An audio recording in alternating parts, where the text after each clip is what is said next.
On a tous déjà fait ça, non? Attraper un repas sur le pouce parce qu'on n'a pas le temps.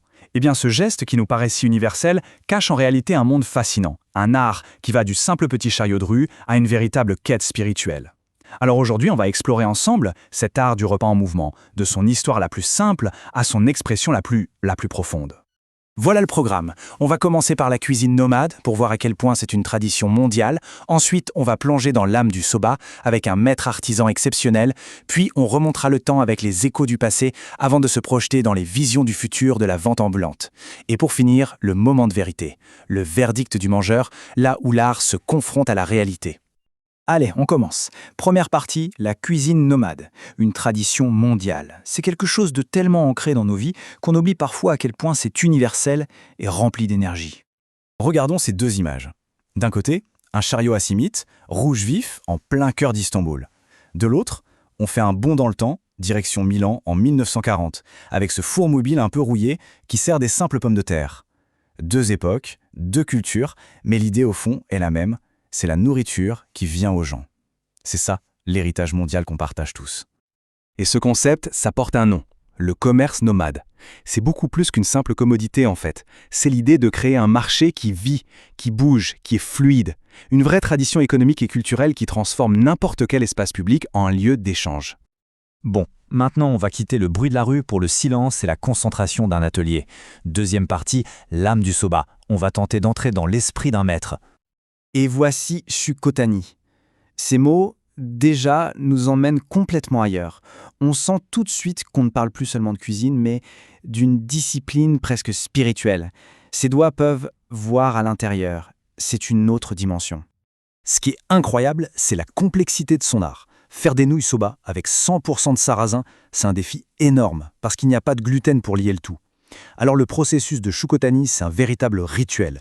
Il y a d'abord le mizumasashi, où il mélange à l'aveugle, juste au toucher, puis le kiri, un pétrissage très particulier en deux parties, ensuite le tatami, un pliage d'une précision folle, et enfin le kiri, la coupe finale. C'est vraiment l'artisanat à son sommet.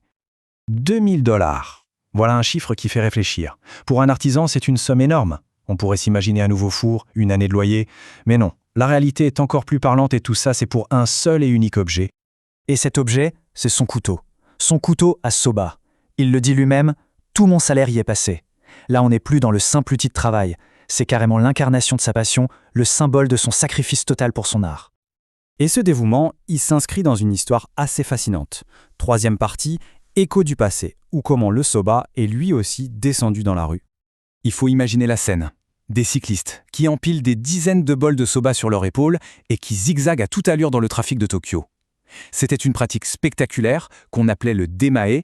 Ça a été interdit en 1961, mais ça reste une image incroyablement puissante de cet âge d'or du repas en mouvement. Alors, après ce voyage dans le passé, projetons-nous un peu, vers des futurs possibles, voire spéculatifs. Quatrième partie, vision du futur, l'évolution de la vente ambulante.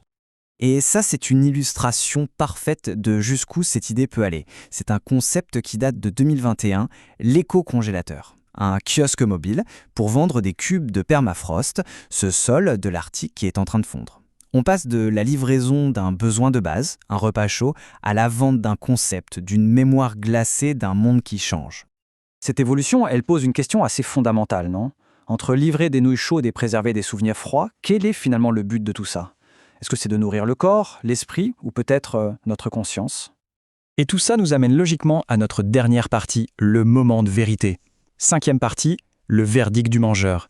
C'est là que l'art et la réalité se rencontrent. Et c'est là que la vision de l'artiste se heurte parfois de plein fouet à la réalité du client. Le décalage est frappant. D'un côté, on a le créateur, Shukotani, qui voit son restaurant comme un lieu de méditation, le chemin de sa vie, et même un moyen de prévenir de nombreuses maladies. Et de l'autre, le jugement pragmatique des clients, qui parle de notes, de portions significativement plus petites, de prix assez chers. C'est le choc entre la quête artistique et l'expérience du quotidien. Alors, la question finale, elle est pour nous tous finalement. Quand on mange, quel rôle est-ce qu'on joue, au fond? Celui du créateur qui essaye d'apprécier un art, celui du vendeur qui échange un bien, ou celui du critique qui juge? C'est une question à garder en tête pour le prochain repas pris sur le pouce.